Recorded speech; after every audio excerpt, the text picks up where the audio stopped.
Hey, it's Luca from EDMProd. Today I'm going to be describing a way of producing that really revolutionized efficiency for me and helped me to complete 68 tracks last year. I'm going to be explaining my workflow around this and why it works. If you guys want any free resources, check the link in the description. The EDMProd website has you covered.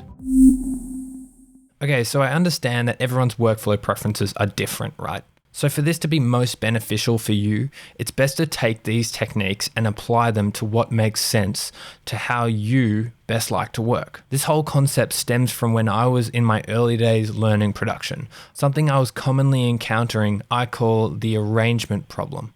You may have experienced this before. It's like when you've fully completed a track, but it's not quite there. It's just not quite right. And it's hard to locate what that problem is. You like how the track is sounding, so you don't want to change it too much, but this leads to it actually never being finished. The closer your track becomes to finished, the harder it is to change it or correct those mistakes that you may have made along the way. It's so often that I see this problem occur because producers rush into the arrangement without developing their loop enough. So we have this idea here, right? And it sounds like this so far.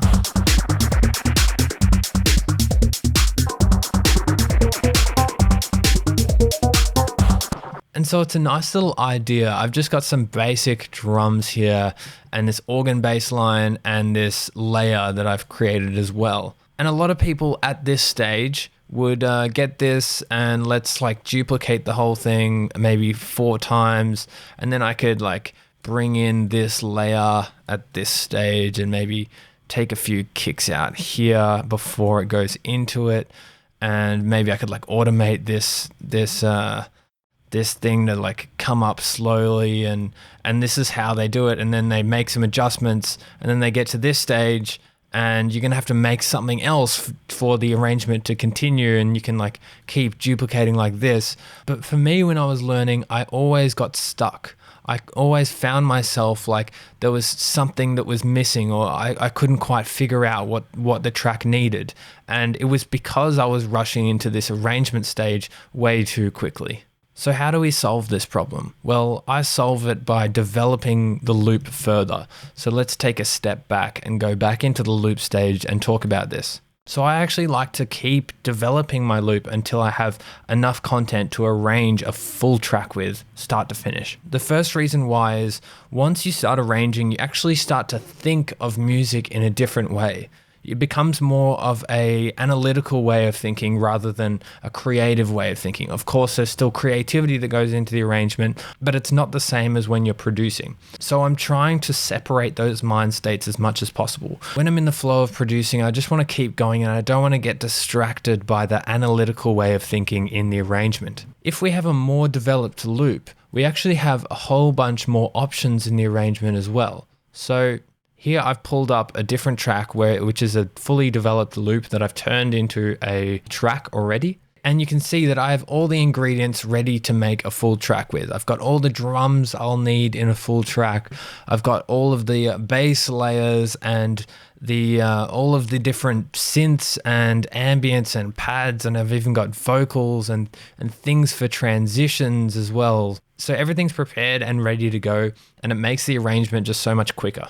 What this allows me to do as well is mentally take note of what works and what sections I'm going to have in the arrangement, think about the arrangement and what I'm going to do with that before I actually go into it. So I can mute parts and see what sections of the drums work well with the bass, and if I could take out all the synths and put in the ambience, say I can figure out which sections I'm going to make in the arrangement before I actually go into it if I already have all the parts. We're going to be talking about this a little bit later, but the idea is we can find what works whilst we're in the loop, and then we can arrange around those ideas. So let's think about what goes into a fully completed arrangement and then just develop this loop to the point where it needs to be. So first of all, our drums. I'll just play it for you quickly. So it's pretty simple. We don't have too much going on, and that's good. But the thing is, we don't have any options here, and we need options in our drums in the arrangement. A good way to test if you have options in your drums is to start taking elements out and see if your drum loop falls apart. So here, for example, if I go to this percussion track and turn this off, you can see how it just loses all its groove.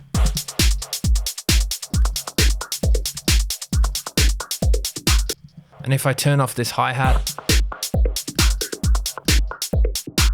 it just loses all its energy. So I don't actually have any options here because I can't take them out and put them in without the loop falling apart. So let's think about the things that we're going to need in our arrangement. I want to be able to build energy in my arrangement, so I need to be able to do that in the drums. So let's add some elements that are going to build energy in the drums. A great one in house music is the 909 open hi-hat. I just found a 909. I'm just going to drag it into this MIDI track here and then place it on the spots. Great, so now we have this extra element that will allow us to build energy in our arrangement.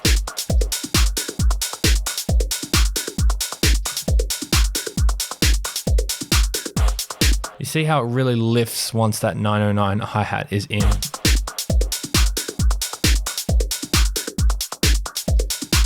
Another one that's great for energy, also from the 909, is the ride. So now we have these two options and they both work independently and together. So we have this 909. I also have the option of putting in this ride as well.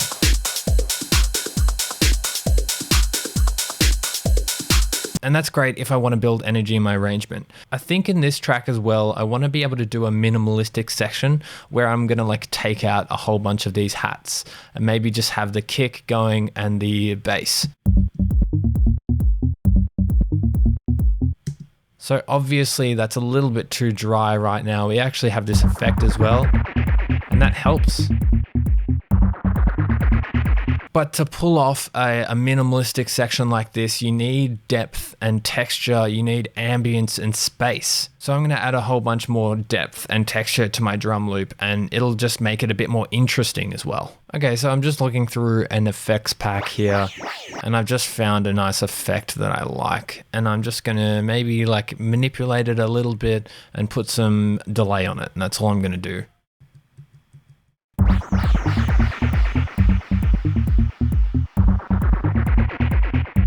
I'm also just going to look for a texture loop and then just chop this into audio, duplicate this and maybe reverse it, and then just duplicate this over. Let's see how this sounds.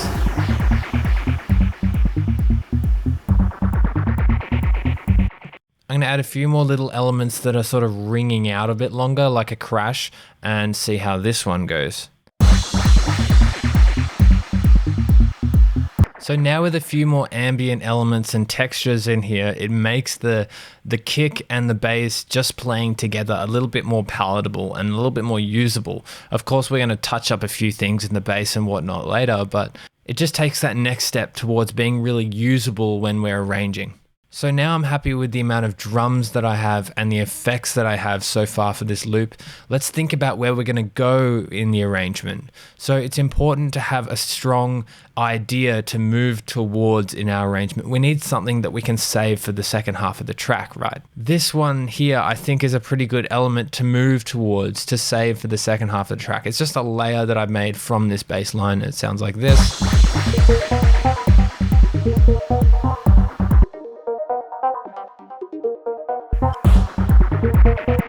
So that'll be a nice element and a nice little change that will give us a bit of extra interest in the second half of the arrangement. But I think we need some other things as well. Let's try and develop something with operator. Right now I'm thinking of like an arpeggio. So right now I have just this operator. It's very simple. I've just pulled the decay back, but it's just a sine wave. And maybe I could give it a little bit more from these other ones too. I'm just going to plug in some notes and see how this goes.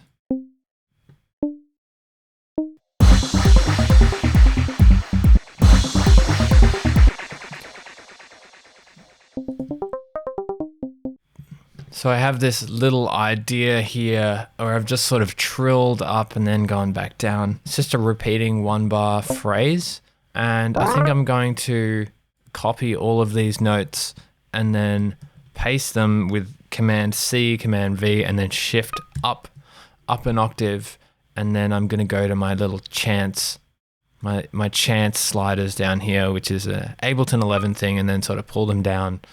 And this patch, I just put it in mono as well. one voices over here, and that'll make it so when these notes at the top trigger, then it's going to choke the ones below. So far so good. I'm just going to add some echo on it. So this is another good little idea that I've made specifically to save for that second half of the track. I want something to build to. Okay, so vocals are always a good thing to save and build to as well, or just use throughout the track as a little bit of variation from the main rhythm. It's a nice ear-catching thing to bring in every now and then. So I've just made this Vox group and then added a few more tracks and sort of just dug through some samples over here and added them in. I just added some echo onto them, that's all I did. This vocal I found, and then I'm just using that here, and I think it adds a nice bit of variation that I can use as well.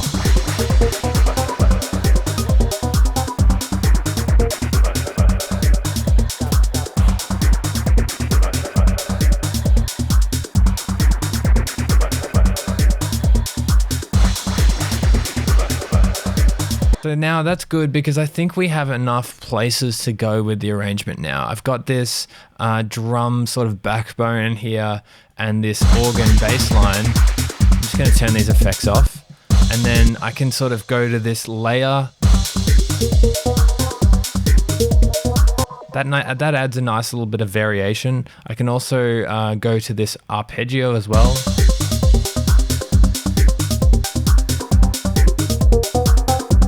And they work well together as well. I can also use these vocals.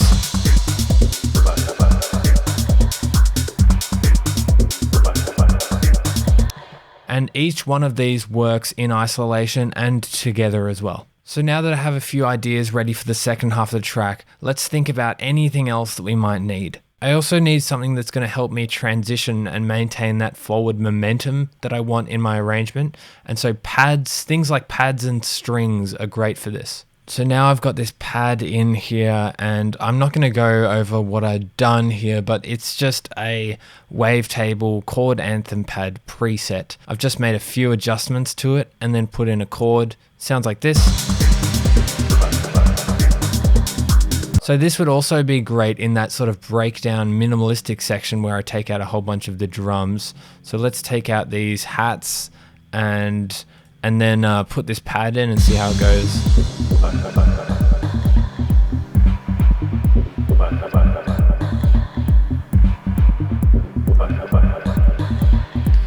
So you can see how that really fills out the atmosphere when I go down to that minimalistic section, which is great. I also want to add one more for a little bit of variation, some strings. So I've got this high sort of string sound, which is also a preset from Wavetable. And this layers with my pad nicely as well.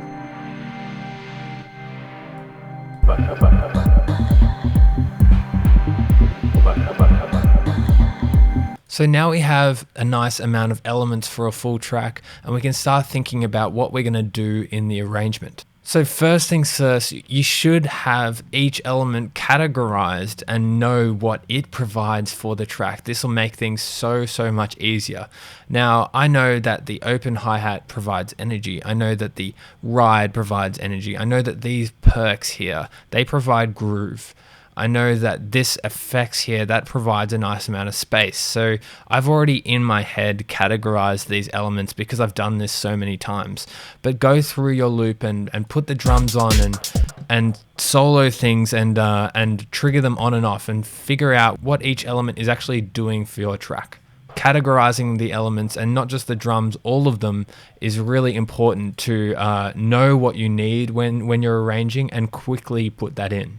The next step is figuring out what groups of elements work really well together and how you're going to change from group to group. So what I actually do in this stage is key map. If you hit Command K, it brings up all the key mappings, and I've key mapped a whole bunch of these mixer on and off switches, like the drums, and we've got our kick key mapped. I've got this whole group key mapped, which has a whole bunch of the hats in it. I've got this 909 and the ride key mapped. I've got the bass on and off and the atmospherics key mapped as well. This will actually allow me to turn things on and off with my keyboard and figure out which elements work together. So I'll give you a quick example. Also, if you click on a layer and hit 0 on your keyboard, it will turn it on and off at the mixer. So you can start turning things on and off and figuring out which parts work together. So I'm going to turn the atmospherics off. I'm going to turn the Vox off. So this is a little bit dry. I think I need a little bit more atmospherics. This could do with the ARP maybe. So this is a nice little section. Maybe we can take the kick out and then put the hats in with the vocals as well.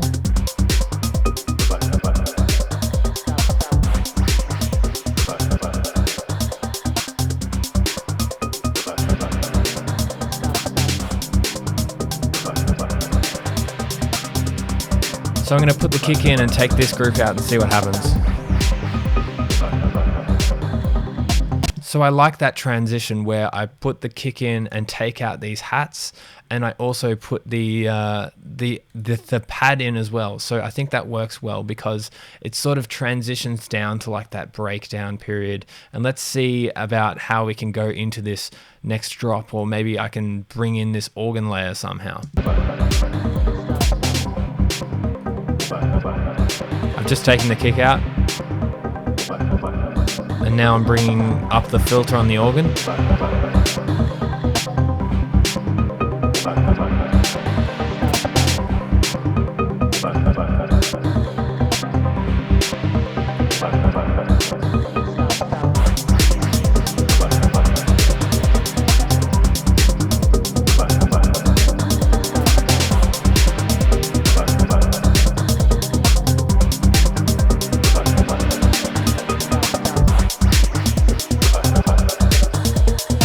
So when we have enough elements in this stage, we can really play with the arrangement and see what works. And this way I know exactly what I'm going to do in my arrangement. I know where I'm going to go in my arrangement. I'm not going to get stuck when I'm doing it. After a little bit of practice using this technique and thinking about the arrangement beforehand, it enables me to arrange this track and complete it within an hour or so, and then I can go back and do my mixing touches after that. So having a good idea of what I want to do before structuring it helps me to make that arrangement process really efficient and quickly get to that end result that I want without getting stuck along the way.